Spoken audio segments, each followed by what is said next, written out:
Bismillahirrahmanirrahim. Assalamualaikum warahmatullahi wabarakatuh. Perkenalkan, nama saya Rahman Suratman, NIM 238 1130 196, kelas B6 semester 4. Yang saya hormati Bapak Jainul Alim LCMA selaku dosen mata kuliah Literasi Digital Kitab Kuning. Alhamdulillah, segala puji hanya milik Allah Subhanahu wa Ta'ala yang telah memberikan kita kesempatan, kesehatan, serta taufik sehingga kita dapat terus menuntut ilmu, khususnya ilmu agama yang menjadi bekal kita di dunia maupun di akhirat. Salawat serta salam semoga selalu tercurahkan kepada junjungan kita Nabi Muhammad SAW, kepada keluarga, sahabat, dan seluruh umat beliau yang senantiasa berusaha meniti jalan kebenaran hingga hari kiamat. Amin ya rabbal alamin. Pada kesempatan kali ini saya ingin menyampaikan sebuah pembahasan yang menurut saya penting, yakni tentang adab-adab mandi wajib menurut ajaran Islam. Sebagaimana dijelaskan oleh Imam Al-Ghazali dalam kitab beliau yang terkenal yaitu Bidayatul Hidayah. Saya juga akan mencoba mengulas hikmah yang terkandung di dalamnya, khususnya bagaimana adab-adab ini dapat menjaga kebersihan kita lahir maupun batin, serta menyempurnakan ibadah kita kepada Allah Subhanahu wa Ta'ala. Berdasarkan kitab Bidayatul Hidayah, kalau kita lihat dalam kitab Bidayatul Hidayah, Imam Al-Ghazali menjelaskan bahwa mandi wajib itu sebenarnya tidak cukup hanya dengan mengguyur seluruh tubuh dengan air. Mandi wajib itu punya adab-adab khusus yang sangat dianjurkan untuk kita lakukan supaya mandi kita menjadi lebih sempurna, baik secara hukum fikih maupun secara adab yang mendidik jiwa. Dalam Bidayatul Hidayah, Al-Ghazali menuliskan wa ammal ghuslu fabda' bi ghusli yadaika ilalaku aini wa azil lama alaihima min najasati ingkan summa gasil fazaka wa ma haulahu minal adha summa iza faragata fatawaddu'a wa du'aka lis-shalah summa afidil ma'a ala ra'sika salasa summa ala sairi badanik.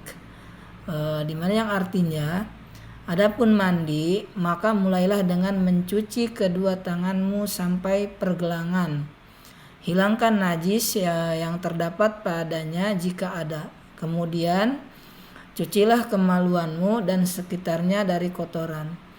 Setelah selesai, berwudulah sebagaimana wudumu untuk sholat.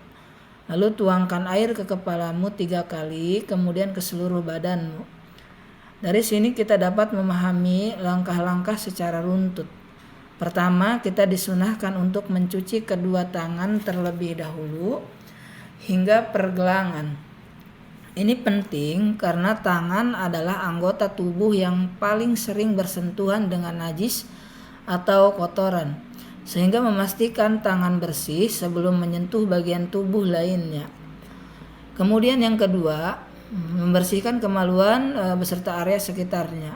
Ini jelas sekali menunjukkan bagaimana Islam sangat memperhatikan kebersihan dari najis sebelum kita lanjut ke proses mensucikan seluruh tubuh. Kemudian yang ketiga, kita dianjurkan untuk berwudu seperti wudu ketika hendak sholat. Ini bukan hanya soal mensucikan anggota wudu, tapi juga menanamkan rasa khusyuk dan mempersiapkan diri secara spiritual. Setelah itu baru kita menuangkan air ke kepala sebanyak 3 kali dan memastikan air mengenai seluruh bagian kepala, termasuk sela-sela rambut.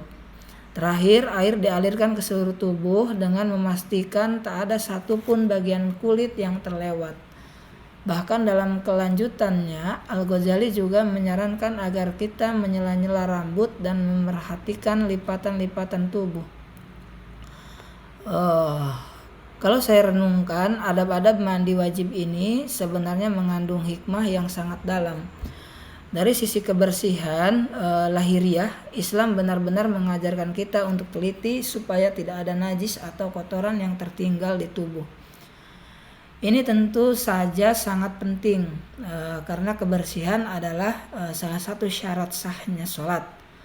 Nabi SAW sendiri bersabda dalam hadis riwayat Muslim, at-tuhuru satrul iman. Kebersihan adalah seluruh dari iman. Kemudian dari sisi kebersihan batin, ritual mandi wajib yang dilakukan dengan tertib, mengikuti adab-adab yang diajarkan para ulama, akan melahirkan rasa tunduk dan taat pada aturan Allah Subhanahu wa taala. Jadi kita sadar bahwa mandi ini bukan hanya mandi biasa untuk menyegarkan badan, melainkan ibadah untuk mengangkat hadas besar supaya kita kembali suci dan bisa menghadap Allah dalam sholat.